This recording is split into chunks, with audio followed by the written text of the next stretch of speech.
അരൂക്കുറ്റിയിലെ അന്തോണീസിൻ്റെ തിരുനാൾ ഒരരങ്ങാണ് എന്ന് ഞാൻ മനസ്സിലാക്കാറുണ്ട്.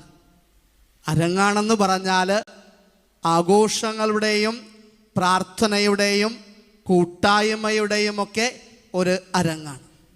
കാരണം ഈ ദിവസങ്ങളിലൊക്കെ പലരും രാത്രിയെന്നോ പകലെന്നോ വ്യത്യാസമില്ലാതെ തീർത്ഥാടകർ പല സ്ഥലങ്ങളിൽ നാനാഭാഗത്തുനിന്ന് വന്ന് ചേരുകയും പ്രാർത്ഥിക്കുകയും പ്രത്യേകമായ വിശുദ്ധൻ്റെ മാധ്യസ്ഥം തേടുകയും ചെയ്യുന്ന ദിവസങ്ങളാണ്.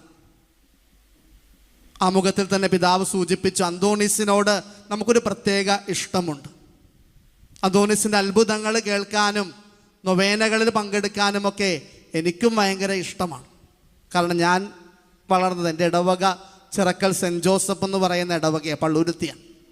അവിടെ എല്ലാ ചൊവ്വാഴ്ചയും അന്തോണീസിൻ്റെ നൊവേനയുണ്ട്. അപ്പം ഞാൻ ഓൾട്ടർ ബോയ് ആയിരിക്കുമ്പോൾ ഈ നൊവേനയിലൊക്കെ കൂടും. നൊവേന കഴിഞ്ഞ് കഴിയുമ്പോൾ നേർച്ചബണ്ണും നേർച്ചക്കഞ്ഞും ഒക്കെ കിട്ടും. അത് വളരെ ടേസ്റ്റാണ്. അപ്പോൾ അതുകൊണ്ട് ഞാൻ മടി കൂടാതെ ഇങ്ങനെ കൂടിക്കൊണ്ടിരിക്കാറുണ്ട്. അപ്പോൾ ഒരു സന്തോഷമെന്ന് പറഞ്ഞാൽ ഈ നൊവേന ഏറ്റവും കൂടുതൽ കേട്ട് അൾത്താരയിലിരുന്ന് കൊണ്ട് കേട്ട് കൂടുതൽ ആ ഒരു നൊവേനയിൽ പ്രാർത്ഥനയുടെ ഏറ്റവും വലിയൊരു നല്ലൊരു മാതൃക ചെറുപ്പത്തിൽ ലഭിച്ചിട്ടുണ്ട്. പക്ഷെ പിന്നീട് വൈദികനായി കഴിഞ്ഞ് ഇന്ന് അൾത്താരയിൽ നിൽക്കുമ്പോൾ അന്ന് പ്രാർത്ഥിച്ച പ്രാർത്ഥനകൾക്കൊക്കെ വളരെ ഫലമുണ്ട് എന്ന് തിരിച്ചറിയുന്ന ഒരു സമയം കൂടിയാണ്. നൊവേനയൊക്കെ നമുക്ക് ഇഷ്ടമുണ്ടല്ലോ, ഇഷ്ടമാണ് അന്തോണീസിൻ്റെ നൊവേന. ആ നൊവേന എനിക്ക് ഇഷ്ടപ്പെടാൻ ഒരു പ്രത്യേക കാരണം കൂടിയുണ്ട്. ആ നൊവേനയിൽ പാടുന്നൊരു സുന്ദരമായൊരു ഗാനമുണ്ട്. എന്താണെന്നറിയാമോ? അത്ഭുത പ്രവർത്തനത്താൽ പഠിക്കോ സുപ്രസീതനാം വിശുദ്ധനെ പാതുവായിലെ അന്തോണിയെ പാരിതിൽ കൃപ ചൊരിയണേ. പിന്നെ വരുമ്പോൾ നമ്മൾ വായിക്കുന്നുണ്ട്, ജീവിത വ്യഥകളാലേ ഭൂമിയിൽ വലഞ്ഞിടുന്നു, നിൻ പാദാംബുജം നമിച്ചിടാം, അൻപോടെ കൃപ ചൊരിയണേ. ഈ 4 വരി പാടിയാൽ മതി. ഈ 4 വരി പാടുമ്പോൾ നമ്മൾ പാട്ടായിട്ട് അത് സുന്ദരമായിട്ട് പാടി അവസാനിപ്പിക്കും. പക്ഷേ അച്ഛനെന്ന് പറയാൻ ഉദ്ദേശിക്കുന്ന ഈ 4 വരിയിൽ സുന്ദരമായൊരു പ്രാർത്ഥനയുണ്ട്. ശ്രദ്ധിച്ചായിരുന്നു ആ പ്രാർത്ഥന? സുന്ദരമായ ഒരു പ്രാർത്ഥന. ആദ്യത്തെ 4 വരി പാടിയപ്പോൾ ഇങ്ങനെയാ പാടിയത്, പാരിതിൽ കൃപ ചൊരിയണേ. രണ്ടാമത്തെ ലൈൻ പാടിക്കഴിഞ്ഞപ്പോൾ അടുത്ത സ്റ്റാൻസ പാടിയപ്പോൾ നിങ്ങൾ അൻപോടെ കൃപ ചൊരിയണേ. അപ്പം അന്തോണീസിനോട് പ്രാർത്ഥിക്കുന്ന ഏറ്റവും സുന്ദരമായ ഒരു പ്രാർത്ഥന എന്താണ്? കൃപ ചൊരിയാൻ വേണ്ടിയുള്ള പ്രാർത്ഥനയാണ്. അന്തോണീസിൻ്റെ മാധ്യസ്ഥം നമ്മൾ ഏറ്റവും കൂടുതൽ ഈ കാലഘട്ടത്തിൽ പ്രാർത്ഥിക്കണമെന്ന് അച്ഛൻ ആഗ്രഹിക്കുന്നതിൻ്റെ ഏറ്റവും വലിയ പൊരുളെന്ന് പറയുന്നത്, കൃപ നഷ്ടപ്പെട്ടു പോകുന്ന ഒരു സമൂഹം നമ്മുടെ മുൻപിലുണ്ട്. കൃപയ്ക്ക് ചേരാത്ത രീതിയിൽ തിന്മയിലേക്ക് വീണു പോകുന്ന ഒരു സമൂഹം നമ്മുടെ മുൻപിലുണ്ട് എന്ന് ഈ ദിവസങ്ങളും ഈ ദിവസങ്ങളിലെ വാർത്തകളും നമ്മൾ കണ്ട ചില ചിത്രങ്ങളൊക്കെ നമ്മളെ ഓർമ്മപ്പെടുത്തണേ. അച്ഛനെ നിങ്ങാട് വരുന്നതിന് മുമ്പ് വാർത്ത കണ്ടുകൊണ്ടിരിക്കണേ. വാർത്ത കണ്ടപ്പോൾ നാളത്തെ പ്രത്യേകത എന്താണ്? നാളത്തെ അച്ഛൻ്റെ പേരല്ല, നാളത്തെ ഒരു പ്രത്യേകതയാണ്. നാളെ വാലന്റൈൻസ് ഡേ ആണ്. വാലന്റൈൻസ് ഡേ അല്ലേ? പ്രേമിക്കുന്നവർക്കുള്ള പ്രേമം നമുക്ക് കണ്ടപ്പോൾ ചിരിയൊക്കെ വരുന്നുണ്ട്. പ്രേമിക്കുന്നവർക്കുള്ള സമയമാണ്. അതായത് അവർക്ക് സംസാരിക്കാനും പ്രേമിക്കാനും പ്രേമം പറയാനും പ്രേമം പൂത്തുലയാനൊക്കെ ഉള്ള സമയങ്ങൾ. ഇതുമായിട്ട് ബന്ധപ്പെട്ട് പല ക്ലബ്ബുകൾ ഇങ്ങനെ പല പരിപാടികൾ ഇങ്ങനെ ഈ കമിതാക്കൾക്ക് വേണ്ടി ഒരുക്കിക്കൊണ്ടിരിക്കണേ. നല്ല കാര്യമാണ്. പ്രേമം പൂക്കണം, വാടിപ്പോകണം. അങ്ങനെ വീണ്ടും പൂക്കും, വാടിപ്പോകും, വീണ്ടും പൂക്കും, വാടിപ്പോകും. പക്ഷേ അച്ഛൻ ഇന്ന് കണ്ട വാർത്തയിൽ ഏറ്റവും ഭയാനകമായ കാര്യമെന്ന് പറയുന്നത്, ഈ കമിതാക്കൾക്ക് വേണ്ടി ഒരുക്കിയിരിക്കുന്ന പാർട്ടികളിലേക്ക് ലഹരി വസ്തുക്കൾ വിതരണം ചെയ്യാനായിട്ട് ഒരുക്കി വെച്ചത് പോലീസ് പിടികൂടി. ഇപ്പം നോക്കിയേ, സ്നേഹമെന്ന് പറഞ്ഞാൽ ആത്മാർത്ഥ സ്നേഹമോ അല്ലെങ്കിൽ വിശുദ്ധമായ പ്രേമോ ഒന്നുമല്ല. ആ പ്രേമത്തിനിടയിലേക്ക് ഇട്ടുകൊടുക്കാനുള്ള ചില പൈശാചികമായ തന്ത്രങ്ങളും കുതന്ത്രങ്ങളും ഒക്കെ ഈ ലോകം ഒരുക്കി വെച്ചിട്ടുണ്ട്. അപ്പോൾ നോക്കിയേ, കൃപ നഷ്ടപ്പെട്ടു പോകുന്ന തിന്മകള് നമ്മുടെ ഇടയിൽ, നമ്മുടെ മക്കൾക്കിടയിൽ, ഈ സമൂഹത്തിൻ്റെ ഇടയിൽ വ്യാപരിക്കുന്നു എന്നതിൻ്റെ ഒരു തെളിവായിട്ട് മാറുകയാണ്. 10 ദിവസങ്ങൾക്ക് മുൻപ് മഞ്ചേശ്വരത്ത് നിങ്ങൾ വാർത്ത കേട്ടിട്ടുണ്ടാകും. ഒരപ്പൻ 18 വയസ്സായ മകളെ വെട്ടിക്കൊന്ന വാർത്തയാണ്. എന്നിട്ട് പറയുന്നത്, പോലീസ് പിടിച്ചിട്ട് പറയുന്ന അപ്പൻ എന്താണ്, ലഹരി വസ്തുവിൻ്റെ അടിമയായ മനുഷ്യനാണ്. അടിമയായിട്ട് മാറി ആ ലഹരി ഉപയോഗത്തിൽ മകളെ വെട്ടിക്കൊന്ന് യാതൊരു കുറ്റബോധവും ഇല്ലാതെ പോലീസ് ജീപ്പിലിരുന്ന് ആ അപ്പം പോകുന്ന വാർത്ത, വീഡിയോ നമ്മൾ കണ്ടത്. ഏതാനും നാളുകൾക്ക് മുൻപ് ഋതു ജയൻ എന്ന് പറയുന്ന ഒരു ചെറുപ്പക്കാരൻ, 28 വയസ്സ് പ്രായമുള്ളവന്, വടക്കം പറവൂരിൽ തൊട്ടടുത്ത അയൽവാസികളായ 3 പേരെ വെട്ടിക്കൊന്ന് അവൻ തൻ്റെ ജീവിതം ഒരു വലിയ തിന്മയുടെ അവസ്ഥയിൽ കൊണ്ടുപോകുന്നു. ആഷിഖ് അബു എന്ന് പറയുന്ന ഒരു ചെറുപ്പക്കാരൻ, 25 വയസ്സുള്ള ചെറുപ്പക്കാരൻ, അവൻ വെട്ടിക്കൊന്ന സ്വന്തം അമ്മേനെ വെട്ടിക്കൊല്ലുകയാണ്. എന്നിട്ട് പറയുന്നത് എന്താ, മാധ്യമങ്ങളോട് അവൻ പറഞ്ഞ വാർത്ത ഇതാണ്, അവൻ പറഞ്ഞ മറുപടി ഇതാണ്: എനിക്ക് ജന്മം നൽകിയതിന് ഞാൻ അമ്മക്ക് കൊടുത്ത സമ്മാനമാണ് മരണം. ഒരു മകൻ പറയുന്ന വാക്ക് ഇതാണ്, എനിക്ക് ജന്മം നൽകിയതിന് അമ്മക്ക് കൊടുത്ത സമ്മാനം മരണമാണ്. അപ്പോൾ വാർത്തകൾ കാണുമ്പോൾ, ചിത്രങ്ങൾ കാണുമ്പോൾ അത് നമ്മുടെ ജീവിതത്തെ അസ്വസ്ഥമാക്കുന്നുണ്ട്, നമ്മുടെ ജീവിതത്തെ വലിയൊരു ആകുലതയിലേക്ക് കടത്തിവിടുന്നുണ്ട്. പ്രാർത്ഥിക്കേണ്ട കാര്യം, കൃപ നഷ്ടപ്പെട്ടു പോകുന്ന ഈ ലോകത്തിൽ കൃപയ്ക്ക് വേണ്ടി പ്രാർത്ഥിക്കുന്നവരായിട്ട് മാറുക. അന്തോണീസിനോട് നമ്മൾ പ്രാർത്ഥിക്കേണ്ടത് നഷ്ടപ്പെട്ടു പോയ വസ്തുക്കൾ മാത്രമല്ല, നഷ്ടപ്പെട്ടു പോയ സമാധാനത്തിന് വേണ്ടി പ്രാർത്ഥിക്കണം, നഷ്ടപ്പെട്ടു പോയ സന്തോഷത്തിന് വേണ്ടി പ്രാർത്ഥിക്കണം, നഷ്ടപ്പെട്ടു പോയ വ്യക്തിബന്ധങ്ങൾ, കുടുംബ ബന്ധങ്ങൾ, ഇതൊക്കെ വീണ്ടും നല്ല രീതിയിൽ വിശുദ്ധിയോടുകൂടെ മുന്നോട്ട് പോകാനുള്ള കൃപയ്ക്ക് വേണ്ടി പ്രാർത്ഥിക്കണം. പാരിതിൽ കൃപ ചൊരിയാൻ വേണ്ടി പ്രാർത്ഥിക്കണം. ഇന്ന് അന്തോണീസിന്റെ തിരുനാൾ ആഘോഷിക്കുമ്പോൾ എന്താണ് നിങ്ങളുമായിട്ട് പറയേണ്ടതെന്നാണ് അച്ഛൻ ആദ്യം ആലോചിച്ചത്. കാരണം ഇന്ന് രാവിലെ ആൻ്റണിയച്ചൻ വിളിച്ചിട്ട് പറഞ്ഞു, പ്രമോഷനുണ്ട്, സഹകാർമ്മികനിൽ നിന്ന് പ്രസംഗികനിലേക്കുള്ള പ്രമോഷൻ കിട്ടിയെന്ന് പറഞ്ഞു. അപ്പോഴാണ് അച്ഛൻ അറിയണം ഞാനാ പ്രസംഗം പറയേണ്ടത്. അപ്പോൾ പ്രസംഗം പറയാൻ വേണ്ടി എന്ത് പറയണം എന്നാലോചിച്ചപ്പോൾ ഞാൻ ആദ്യം വന്നത്, അന്തോണിമാർക്കിടയിൽ അന്തോണിയെക്കുറിച്ച് പറയണം. അയ്യോ, അത് കഷ്ടമാണ്. കാരണം അന്തോണിമാരെന്ന് പറയുമ്പോൾ നമുക്കറിയാം, ആൾത്താരയിൽ പിതാവിൻ്റെ പേര് ആൻ്റണി, നിങ്ങളുടെ വികാരച്ചൻ്റെ പേര് ആൻ്റണി, കൊച്ചച്ഛൻ മിഥുനച്ഛൻ്റെ പേരിൻ്റെ ഒപ്പം ഒരു ആൻ്റണി, പിന്നെ എൻ്റെ പേരിൻ്റെ അവസാനം ഒരു ഒളിഞ്ഞിരിക്കുന്ന ആൻ്റണി. അങ്ങനെ പല ആൻ്റണിമാർ നമ്മുടെ കൂട്ടത്തിലുണ്ട്. ആൻ്റണിമാർ പേരിൽ മാത്രം നമുക്ക് വന്നാൽ പോരാ, നമ്മുടെ ഇടയിൽ പലരുടെയും അന്തോണീസിൻ്റെ നാമകരണത്തിലുള്ളവരുണ്ട്. അന്തോണീസിൻ്റെ ജീവിതത്തെ ഒന്ന് അനുകരിക്കാൻ കഴിയുന്ന രീതിയിൽ 1-2 കാര്യങ്ങൾ മാത്രം അച്ഛൻ പറഞ്ഞ് അവസാനിപ്പിക്കുക. ഒന്നാമതായിട്ട് വിശുദ്ധ അന്തോണീസ് അനുകരിക്കാനായിട്ട് പഠിപ്പിക്കുന്ന കാര്യം, വിശുദ്ധ വചനത്തിൻ്റെ മക്കളായിട്ട് മാറുക. വിശുദ്ധ വചനത്തിൻ്റെ അതിസാഹസികതയുള്ള മക്കളായിട്ട് ജീവിക്കാനായിട്ട് അന്തോണീസ് നമ്മളെ പഠിപ്പിക്കുക. എന്താണ് വിശുദ്ധ വചനത്തിന് അതിസാഹസികത? നമ്മൾ അന്തോണീസിന്റെ രൂപത്തിലേക്ക് നോക്കുമ്പോൾ ആ രൂപത്തിന് വളരെ വ്യക്തമായിട്ട് കാണാം. ഒരു കയ്യിൽ ആരുണ്ട്? മുള്ളുണ്ടല്ലോ, ഉണ്ണിയേശുണ്ട്, താഴെ ബൈബിളും ഉണ്ട്, വിശുദ്ധ വചനവും ഉണ്ട്. മാംസം ധരിച്ച വചനവും മാംസം ധരിച്ച അക്ഷരവും ഒരുപോലെ കയ്യിൽ സൂക്ഷിച്ച വ്യക്തിയാ അന്തോണീസ്. കാരണം എന്താ, അന്തോണീസിന്റെ ജീവിതം എന്ന് പറയുമ്പോൾ സമർപ്പണ ജീവിതത്തിൽ അന്തോണീസ് വിശുദ്ധ വചനങ്ങൾ വായിക്കാനും വിശുദ്ധ വചനങ്ങൾ ധ്യാനിക്കാനും വിശുദ്ധ വചനങ്ങൾക്കനുസരിച്ച് ജീവിതത്തെ ക്രമീകരിക്കാനും പരിശ്രമിച്ചു. അതുകൊണ്ടാണ് വിശുദ്ധ അന്തോണീസിന്റെ ജീവിതത്തിൽ നമ്മൾ വായിക്കുന്നുണ്ട്, അന്തോണീസ് പ്രസംഗത്തിൽ വളരെ നിപുണനായതിൻ്റെ കാരണം വചനത്തിൻ്റെ കൃപ അന്തോണീസിനുണ്ടായിരുന്നു. ഒരിക്കൽ 1722 ഒരു തിരുപ്പട്ട സമയത്താണ് ഈ ഒരു കഴിവിനെ കുറിച്ച് ലോകം മനസ്സിലാക്കുക. അന്നത്തെ ദിവസത്തിൽ ഈ തിരുപ്പട്ട സമയത്ത് പ്രസംഗിക്കാനേറ്റ അച്ഛൻ എത്താണ്ടായി കഴിഞ്ഞപ്പോൾ അന്തോണീസിനോട് പറഞ്ഞു പ്രസംഗിക്കണം. അങ്ങനെ അന്തോണീസ് അൾത്താരയിൽ കയറി അവിടെ വെച്ച് വചനം പങ്കുവെച്ച് കഴിഞ്ഞപ്പോൾ ഹൃദയങ്ങൾ ജ്വലിക്കുന്ന അനുഭവമായിട്ട് ജനങ്ങൾക്ക് ആ വചനത്തെ സ്വീകരിക്കാനായിട്ട് സാധിച്ചു. പിന്നീട് അങ്ങോട്ട് അന്തോണീസിന്റെ വചനപ്രഘോഷണം ഇങ്ങനെ ആരംഭിക്കുക. പല നാടുകളിൽ പല ദേശങ്ങളിൽ പോയി ക്രിസ്തുവിനെ കൊടുക്കാനായിട്ട് യാതൊരു മടിയുമില്ലാതെ വചനം പങ്കുവെച്ച് ആ വചനത്തിൻ്റെ ശക്തി ജനങ്ങൾ തിരിച്ചറിഞ്ഞ് മാനസാന്തരത്തിലേക്കും വിശ്വാസത്തിലേക്കും ആ ജനം കടന്നു വന്നുവെന്ന് അന്തോണീസിന്റെ ജീവിതത്തിൽ പറഞ്ഞു വയ്ക്കുന്നുണ്ട്. പിന്നീട് നമ്മൾ അന്തോണീസിനെ കാണുക 1228 1228 അദ്ദേഹത്തിൻ്റെ ജനറാൾ, സന്യാസ സഭയിൽ അംഗമാണ്. അദ്ദേഹത്തിൻ്റെ ജനറാള് അന്തോണീസിനോട് പറയുന്നുണ്ട്, മാർപ്പാപ്പയ്ക്ക് നിങ്ങളെ കാണണം, മാർപ്പാപ്പയ്ക്ക്, റോമിലെ മാർപ്പാപ്പയ്ക്ക് നിങ്ങളെ കാണണം. അന്തോണീസ് റോമിലേക്ക് പോവുകയാണ്. മാർപ്പാപ്പയുടെ നിർദ്ദേശമനുസരിച്ച് മാർപ്പാപ്പയെ കാണാൻ വേണ്ടി പോകുന്നു. അവിടെ ചെന്ന് കഴിഞ്ഞ് മാർപ്പാപ്പയെ കണ്ടു കഴിയുമ്പോൾ മാർപ്പാപ്പ പറയുന്നുണ്ട്, എന്നോടും ഇവിടെയുള്ള എല്ലാ വൈദികരോടും ദൈവജനത്തോടും നീ വചനം പ്രസംഗിക്കണം. ഒരു വലിയ ടാസ്ക്കാണ്. സാധാരണ ഒരു പള്ളിപ്പെരുന്നാളിന് നമ്മൾ അച്ഛന്മാർ ഞാനൊക്കെ വചനം പ്രഘോഷണം എനിക്ക് നെഞ്ചിലിടിയാണ്. അപ്പം അങ്ങനെയാണെങ്കിൽ മാർപ്പാപ്പയുടെ മുമ്പിലും മറ്റച്ഛന്മാരുടെയും വൈദികരുടെയും വലിയ സഭാ പണ്ഡിതന്മാരുടെയൊക്കെ മുൻപിൽ വചനം പ്രഘോഷിക്കാമെന്ന് പറഞ്ഞാൽ നമുക്ക് വാലിന് തീ പിടിച്ച പോലത്തെ അവസ്ഥയാണ്. അന്തോണീസ് സന്തോഷത്തോടെ വചന പ്രഘോഷിക്കാനുള്ള ദൗത്യം അങ്ങോട്ട് ഏറ്റെടുക്കണേ.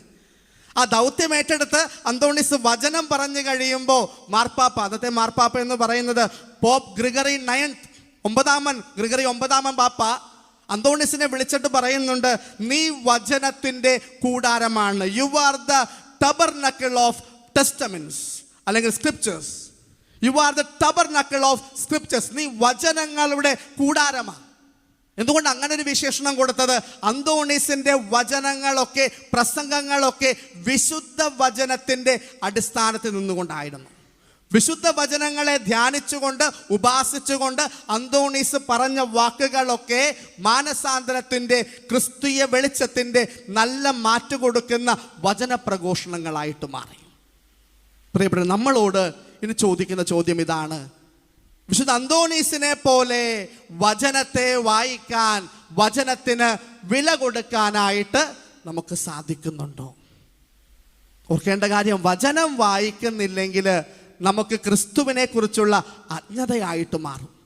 സെന്റ് ജെറോം പറയുന്ന സുന്ദരമായൊരു വാക്കുണ്ട്. എന്താണ്? വചനത്തെക്കുറിച്ചുള്ള അജ്ഞത എന്ന് പറഞ്ഞാൽ ക്രിസ്തുവിനെ കുറിച്ചുള്ള അജ്ഞതയാണ്. വചനം മനസ്സിലാക്കാതിരിക്കുന്നിടത്തോളം കാലം ഒരുവനും ക്രിസ്തുവിനെയോ ക്രിസ്തുവിൻ്റെ സ്നേഹത്തെയോ മനസ്സിലാക്കാൻ, ഉൾക്കൊള്ളാനായിട്ട് സാധിക്കില്ല. നമുക്ക് പലപ്പോഴും വചനങ്ങൾ വായിക്കാൻ മടിയാണ്. നമ്മുടെ ജീവിതത്തിലെ ഏറ്റവും വലിയ പ്രശ്നമെന്ന് പറഞ്ഞാൽ എന്താണ്? ബൈബിളുണ്ടോ? ബൈബിളുണ്ടോ? ബൈബിളുണ്ട്. എവിടെയുണ്ട്? എവിടെയുണ്ട്? രൂപക്കൂടിൻ്റെ താഴെയുണ്ട്. അന്തോണീസിൻ്റെ വീട്ടിൽ അന്തോണീസിനെ നോക്കിയേ, രൂപക്കൂടിൻ്റെ താഴെ വെച്ചിട്ടല്ല ഇരിക്കണത്, കയ്യിൽ പിടിച്ചിരിക്കുക. നമുക്ക് വചനമുണ്ട്, ബൈബിളുണ്ട്.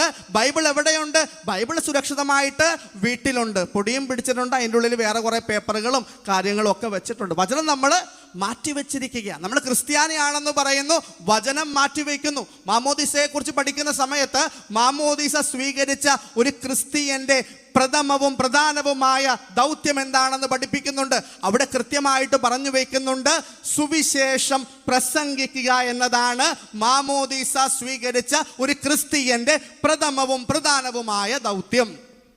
നമ്മൾ ഈ മാമോദീസ സ്വീകരിച്ചിട്ട് ഈ അൾത്താരുടെ മുൻപിലായിരിക്കുമ്പോൾ ഈ വചനത്തെക്കുറിച്ച് അറിവില്ലെങ്കിൽ അത് നമ്മുടെ ഏറ്റവും വലിയൊരു പോരായ്മയാണെന്ന് മനസ്സിലാക്കണം.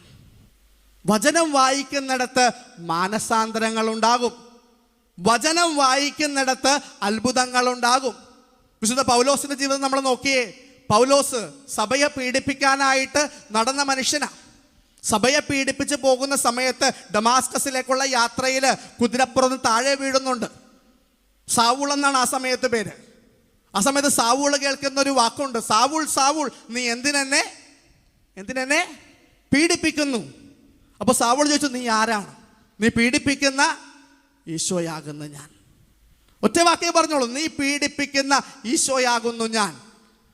ക്രിസ്ത്യാരെ പീഡിപ്പിക്കാനായിട്ട് ഇറങ്ങി തിരിച്ച സാവൂൾ പിന്നീട് ആ വചനം കേട്ട് വചനം തിരിച്ചറിഞ്ഞ് അവൻ മാറ്റം വരുന്നത് വിശുദ്ധ പൗലോസായിട്ട് മാറ്റം സംഭവിക്കുകയാണ്.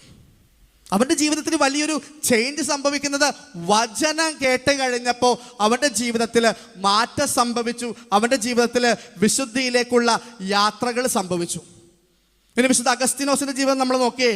അഗസ്തീനോസിൻ്റെ ജീവിതത്തിൽ നമ്മൾ കാണുന്നുണ്ട്, അഗസ്തീനോസിൻ്റെ മാനസാന്തരത്തിന് കാരണമായ വചനഭാഗം പറഞ്ഞു വെക്കുന്നുണ്ട്. അഗസ്തീനോസ് ദേവാലയത്തിൽ ഇരിക്കുമ്പോൾ അവിടെ നിന്നൊരു സ്വരം കേൾക്കണം, എടുത്തു വായിക്കുക.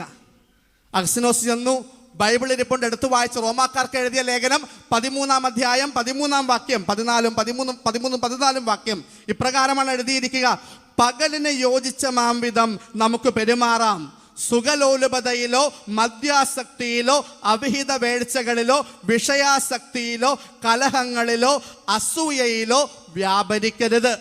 പ്രത്യുത കർത്താവായ ക്രിസ്തുവിനെ ധരിക്കുവിൻ, ദുർമോഹങ്ങളിലേക്ക് നയിക്കത്തക്ക വിധം ശരീരത്തെപ്പറ്റി ചിന്തിക്കാതിരിക്കുവിൻ. നോക്കിയേ, തിന്മയിൽ ജീവിച്ച മനുഷ്യൻ, തെറ്റായ കാര്യങ്ങളിൽ സന്തോഷം കണ്ടെത്തി ഓടി നടന്ന മനുഷ്യൻ, ഏറ്റവും ഒടുവിൽ ഈ എടുത്തു വായിക്കുക എന്ന് പറയുന്ന ആ സ്വരം കേട്ട് വചനം എടുത്തു വായിച്ചു കഴിഞ്ഞപ്പോൾ അവൻ്റെ ജീവിതത്തിൽ മാനസാന്തരം വരുന്നു, വിശ്വാസം വരുന്നു, ദൈവസ്നേഹം വരുന്നു. പ്രിയ മാതാപിതാക്കളെ, ഓർത്തിരിക്കേണ്ട ഒരു പ്രധാനപ്പെട്ട കാര്യമുണ്ട്. നമ്മുടെ കുടുംബത്തിൽ നമ്മുടെ മക്കൾക്ക് വചനം കൊടുക്കുന്നില്ലെങ്കിൽ, നമ്മുടെ മക്കൾക്ക് പ്രാർത്ഥന കൊടുക്കുന്നില്ലെങ്കിൽ, നമ്മുടെ മക്കൾക്ക് വിശ്വാസം കൊടുക്കുന്നില്ലെങ്കിൽ, നാളെ അവര് തെറ്റിൻ്റെ വഴികളിലേക്ക് സന്തോഷം കണ്ടെത്താൻ വേണ്ടി പോയി കഴിഞ്ഞാൽ കണ്ണീരോടെ പ്രാർത്ഥിച്ചിട്ട് മാത്രം കാര്യമില്ലെന്ന് തിരിച്ചറിയണം.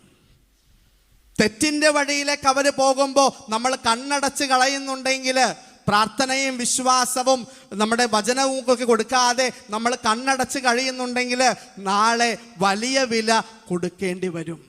കണ്ണീര് കൊണ്ട് വലിയ വില നമ്മൾ കൊടുക്കേണ്ടി വരും. വചനം പഠിക്കണം. ലോഗോസ് ക്വിസ് പോലുള്ള സംരംഭങ്ങളൊക്കെ നമുക്കുണ്ട്. ലോഗോസ് ക്വിസിൻ്റെ ഡയറക്ടർ അച്ഛൻ ഇവിടെ ഇരിപ്പുണ്ട്. അടുത്ത ഞായറാഴ്ച ലോഗോസ് പ്രതിഭകളെ അഭിവന്ദ്യ പിതാവ് ആദരിക്കുന്നുണ്ട്. വളരെ കുറവ് ആളുകൾ മാത്രമാണ് വചനത്തോട് ആഭിമുഖ്യം കാണിക്കുന്നതെന്ന് പലപ്പോഴും തോന്നിയിട്ടുണ്ട്. വചനം പഠിക്കണം, വചനം ജീവിക്കണം. അന്തോണീസ് പഠിപ്പിക്കുന്ന ഒന്നാമത്തെ കാര്യം ഈ വചനത്തെ ജീവിക്കാനായിട്ട് നമ്മളെ ഉദ്ബോധിപ്പിക്കുക എന്നുള്ളതാണ്. പിന്നെ അവസാനമായിട്ട് രണ്ടാമതായിട്ട് അച്ഛന് പറയാനുള്ളത്, ഈ ദിവസം വിശുദ്ധ അന്തോണീസ് നമ്മളെ പഠിപ്പിക്കുന്നുണ്ട്, ദൈവസ്നേഹത്തിന് വില കൊടുക്കുന്നവരായിട്ട് മാറുക. ദൈവസ്നേഹത്തിന് വില കൊടുക്കുന്നവരായിട്ട് മാറും. നമ്മളെപ്പോഴാണ് ദൈവസ്നേഹത്തിന് വില കൊടുക്കുക? നമ്മൾ ദൈവത്തിന് വില കൊടുക്കാതെ മാറ്റി നിർത്തും. ദൈവസ്നേഹത്തിന് വില കൊടുക്കാതെ മാറ്റി നിർത്തും. ആത്മീയ കാര്യങ്ങൾക്ക് വില കൊടുക്കാതെ മാറ്റി നിർത്തും. അന്തോണീസിൻ്റെ രൂപത്തിലേക്ക് നമ്മൾ നോക്കുമ്പോൾ അന്തോണീസിൻ്റെ രൂപം പഠിപ്പിക്കുന്ന മനോഹരമായ ഒരു കാര്യം, യേശുവിനെ ഒരു സ്നേഹിതനെ പോലെ കൂടെ ചേർത്ത് വെച്ചു എന്നുള്ളതാണ്. അല്ല, വിശുദ്ധരുടെ രൂപങ്ങളൊക്കെ നിങ്ങൾ നോക്കിയാൽ ഏറ്റവും വലിയൊരു സ്നേഹം തോന്നുന്ന, ഒരു ലാളിത്യം തോന്നുന്ന ഒരു ചിത്രം അന്തോണീസിനുണ്ട്. കാരണം എന്താ? കയ്യിൽ ഉണ്ണിയേശുവിനെ പിടിച്ച് ആ ഉണ്ണിയേശു അന്തോണീസിനെ കവിളത്ത് തലോട് നിൽക്കുന്ന ഒരു ചിത്രമുണ്ട്. അതൊരു വലിയ സ്നേഹമാണ്. സ്നേഹം എന്ന് വെച്ചാൽ ഒരു സൗഹൃദമാണ്. ഒരു നല്ലൊരു സൗഹൃദം യേശുവുമായിട്ട് രൂപപ്പെടുത്തേണ്ടത് ആവശ്യമാണെന്ന് പഠിപ്പിച്ചു വെക്കുകയാണ്. എങ്ങനെയാണ് യേശുവുമായിട്ട് ഒരു സൗഹൃദം രൂപപ്പെടുത്താൻ സാധിക്കുക? അതും കൂടെ നമ്മളൊന്ന് ചിന്തിക്കണം. യോഹന്നാന്റെ സുവിശേഷം 15-ാം അധ്യായം 14-15 വാക്യം നമ്മൾ വായിക്കുമ്പോൾ അതിൽ യേശു പറയുന്നുണ്ട്, ശിഷ്യന്മാരോട് പറയുക, ഞാൻ നിങ്ങളെ ഇനിമേൽ ദാസരെന്ന് വിളിക്കില്ല, മറിച്ച് നിങ്ങളെ സ്നേഹിതരെന്ന് വിളിക്കും. കാരണം ഞാൻ ദാസൻ ചെയ്യുന്നത് യജമാനൻ ചെയ്യുന്ന ദാസൻ അറിയുന്നില്ല, അതുകൊണ്ട് നിങ്ങൾ ഇനി മുതൽ സ്നേഹിതന്മാരാണ്. അപ്പോൾ എന്താണ് സ്നേഹിതരെന്ന് പറഞ്ഞാൽ? എളിമയോടുകൂടെ കാര്യങ്ങൾ ഉൾക്കൊള്ളുന്നവരെ നമുക്ക് സ്നേഹിതരെന്ന് വിളിക്കാം.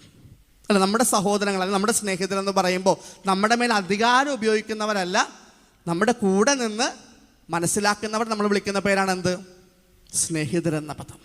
അപ്പോൾ യേശു ആഗ്രഹിക്കുന്ന സ്നേഹിതരെന്ന് പറയുന്നത് എളിമയോടുകൂടെ ദൈവത്തിൻ്റെ പദ്ധതികൾക്കനുസരിച്ച് ജീവിക്കുന്നവരെ ദൈവം വിളിക്കുന്ന പേര്, യേശു വിളിക്കുന്ന പേരാണ് നിങ്ങൾ സ്നേഹിതരാണ്.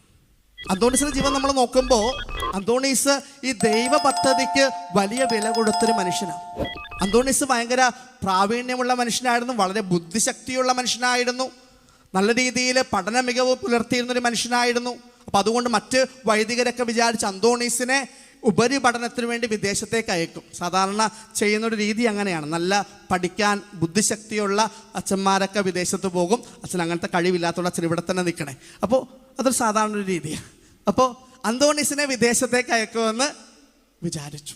പക്ഷെ അന്തോണീസിന് കൊടുത്ത ജോലി എന്ന് പറയണത് ഏറ്റവും നിസ്സാരമായ ആശ്രമത്തിലെ ചെറിയ ചെറിയ ജോലികൾ മാത്രം ചെയ്യുന്ന രീതിയിലേക്ക് അന്തോണീസിനെ അവിടെ അപ്പോയിൻ്റ് ചെയ്തു. അപ്പൊ നോക്കിയേ, വലിയ സ്വപ്നങ്ങൾ ഉണ്ടായ മനുഷ്യനാണ്. വിദേശത്ത് പോകും, പഠിക്കും, വീണ്ടും വലിയ അറിവുകൾ, ഡോക്ടറേറ്റ് കാര്യങ്ങളൊക്കെ എടുക്കും, തിരിച്ചു വരുമെന്നൊക്കെ സ്വപ്നം കാണേണ്ടിയിരുന്ന മനുഷ്യനെങ്ങാടാ പോയത്? ചെറിയ ചെറിയ ഡ്യൂട്ടികൾ, ചെറിയ ചെറിയ ജോലികൾ ചെയ്യുന്നതിലേക്ക് പോയപ്പോൾ അന്തോണീസ് ഒരിക്കലും പരാതി പറഞ്ഞില്ല. മറിച്ച് എന്ത് ചെയ്തു? അതൊക്കെ ദൈവഹിതമാണെന്ന് മനസ്സിലാക്കിക്കൊണ്ട് സന്തോഷത്തോടെ ഉത്തരവാദിത്വം ഏറ്റെടുത്തു. അപ്പൊ നോക്കിയേ, അന്തോണീസിന്റെ സ്വപ്നങ്ങൾക്ക് മീതെ ദൈവത്തിന്റെ സ്വപ്നമുണ്ടെന്നറിഞ്ഞപ്പോൾ ആ ദൈവത്തിന്റെ സ്വപ്നം അധികാരികളിൽ നിന്ന് മനസ്സിലാക്കി അതിനോട് വിധേയപ്പെട്ട് ജീവിച്ചപ്പോൾ അവിടെ ദൈവത്തിന്റെ സ്നേഹം സൗഹൃദമായിട്ട് മാറ്റിയെടുത്തു. ഇനി പരിശുദ്ധ മറിയത്തിന്റെ യൗസേപ്പിന്റെ ജീവൻ നമ്മൾ നോക്കിയേ, അതും എന്താണ്? അവർക്ക് സ്വപ്നങ്ങൾ ഉണ്ടായിരുന്നു. വിവാഹ നിശ്ചയം കഴിഞ്ഞിരിക്കുമ്പോൾ യൗസേപ്പിന് മറിയത്തിന് സ്വപ്നങ്ങൾ ഉണ്ടായിരുന്നു. ആ സ്വപ്നങ്ങൾക്ക് മീതെ മാലാഖ വന്ന് പറയുന്നുണ്ട്, നിങ്ങളുടെ സ്വപ്നമല്ല, ദൈവത്തിന് അതിനേക്കാൾ സുന്ദരമായ സ്വപ്നമുണ്ടെന്ന് പറഞ്ഞപ്പോൾ തങ്ങളുടെ സ്വപ്നങ്ങൾ മാറ്റി ദൈവത്തിൻ്റെ സ്വപ്നത്തിന് പ്രാധാന്യം കൊടുത്തു. അതുവഴി ആ കുടുംബം തിരുക്കുടുംബമായിട്ട് മാറി. അന്തോണീസ് എന്താ ചെയ്തത്? തൻ്റെ സ്വപ്നങ്ങളെക്കാൾ ഉപരിയായിട്ട് അധികാരികളിലൂടെ ദൈവത്തിൻ്റെ സ്വപ്നം നിറവേറ്റാനായിട്ട് പരിശ്രമിച്ച് എളിമയോടുകൂടെ തൻ്റെ ദൗത്യങ്ങൾ ചെയ്തപ്പോൾ അവിടെ യേശുവുമായുള്ള സ്നേഹം സൗഹൃദമായിട്ട് മാറി. ഇനി നമ്മളോടും കൂടെ ചോദിക്കുക, നമുക്കൊക്കെ സ്വപ്നങ്ങളുണ്ട്. കുടുംബത്തെക്കുറിച്ച്, ഭാവിയെക്കുറിച്ച്, മക്കളുടെ ജീവിതത്തെക്കുറിച്ച്, അവരുടെ ദാമ്പത്യത്തെക്കുറിച്ച് നമുക്ക് നിരവധി സ്വപ്നങ്ങളുണ്ട്. സ്വപ്നങ്ങളെല്ലാം പൂവണിയാതിരുന്ന് കഴിഞ്ഞാൽ പരിഭവിക്കേണ്ടവരല്ല, പരാതി പറയേണ്ടവരല്ല. ഓർക്കേണ്ടത് എന്താ? നമ്മുടെ സ്വപ്നങ്ങളെക്കാളുപരി ദൈവത്തിന് ഒരു സ്വപ്നം നമ്മളെക്കുറിച്ചുണ്ട്. ജീവിതത്തിൽ ആഗ്രഹിക്കുന്നതൊക്കെ നടന്നില്ലെങ്കിൽ പരാതി പറയാൻ നിൽക്കാതെ മനസ്സിലാക്കണം, ദൈവത്തിന് നമ്മുടെ പദ്ധതിയേക്കാൾ സുന്ദരമായ ഒരു പദ്ധതിയുണ്ട്. അന്തോണീസ് അത് മനസ്സിലാക്കിയപ്പോൾ അവൻ്റെ സ്നേഹം സൗഹൃദമായിട്ട് മാറിയതുപോലെ നമ്മുടെ ജീവിതത്തിൽ ദൈവ പദ്ധതികളെ മനസ്സിലാക്കി അത് ജീവിക്കുമ്പോൾ സ്നേഹം കൃപയായിട്ട് സൗഹൃദമായിട്ട് മാറും. കൃപ മഴ പോലെ വർഷിക്കും. അതുകൊണ്ട് പ്രിയപ്പെട്ട അച്ഛൻ അവസാനിപ്പിക്കുക, ഈ തിരുനാൾ നമ്മൾ ആഘോഷിക്കുമ്പോൾ ഈ രണ്ട് കാര്യങ്ങൾ നമുക്ക് നമ്മുടെ ഹൃദയങ്ങളിലേക്ക് സ്വീകരിക്കാം. ഒന്നാമതായിട്ട് യേശുവിൻ്റെ ആ ഒരു ബന്ധത്തെ, സൗഹൃദം, യേശുവുമായുള്ള നല്ല സൗഹൃദം അന്തോണീസ് കാത്തു സൂക്ഷിച്ചതുപോലെ നമുക്ക് കാത്തു സൂക്ഷിക്കാൻ പരിശ്രമിക്കാം. വിശുദ്ധ വചനത്തിൻ്റെ ആഴമാർന്ന ബോധ്യങ്ങൾ നമ്മുടെ ഹൃദയത്തിൽ സ്വീകരിച്ച് മക്കൾക്ക് വിശുദ്ധ വചനങ്ങൾ പങ്കുവെച്ചു കൊടുത്ത് സ്നേഹത്തിൻ്റെ, വിശ്വാസത്തിൻ്റെ നല്ല മാതൃകകൾ പരിശീലിക്കുന്ന കുടുംബങ്ങളായിട്ട് മാറാം. അതിനുള്ള കൃപ വിശുദ്ധ അന്തോണീസിൻ്റെ മാധ്യസ്ഥത്തിലൂടെ നമുക്ക് എല്ലാവർക്കും ലഭിക്കട്ടെ എന്ന് പ്രാർത്ഥിച്ചുകൊണ്ട് ഈ ദിവസത്തെ എല്ലാ മംഗളങ്ങളും ഒത്തിരി സ്നേഹത്തോടെ നേർന്നുകൊണ്ട് ദൈവം നിങ്ങളെ സമൃദ്ധമായി അനുഗ്രഹിക്കട്ടെ.